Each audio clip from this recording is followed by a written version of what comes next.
அனைவருக்கும் வணக்கம். இன்று மத்திய உள்துறை அமைச்சர் அமித்ஷா அவர்கள் தமிழகம் வந்திருந்தார்.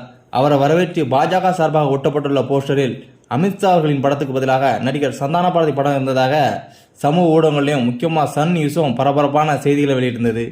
அண்ணாமலை அவர்கள் செய்தியாளர் சந்திப்பின் போது அல்லு சில்லு திமுக காரன் தான் அந்த வேலையை பண்ணியிருக்கான், எங்கள் கட்சி சார்பாக யாரும் இதே மாதிரி போஸ்டர் அடிக்கலன்னு சொல்லியிருந்தாரு.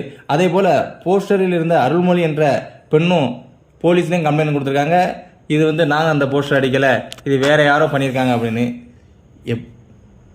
ஏதும் ஒரு சின்ன சமூக ஊடகத்தில் கருத்து தெரிவித்தா கூட உடனே கைது பண்ணக்கூடிய காவல்துறை இதுவரை இந்த நடவடிக்கை எடுக்கலை. இதுக்கு பதிலடியாக பாஜக ஜூன் மாதம் கலைஞர் பிறந்தநாள் வருது, லொல்லு சபா மனோகர் படத்தை போட்டு மதுரை மாநகர் கலைஞருக்கு நினைவு நாள்னு சொல்லி போஸ்டர் அடித்தா திமுக ஒத்துக்கிடுமா, திமுக காவல்துறை தான் ஒத்துக்கிடுமா?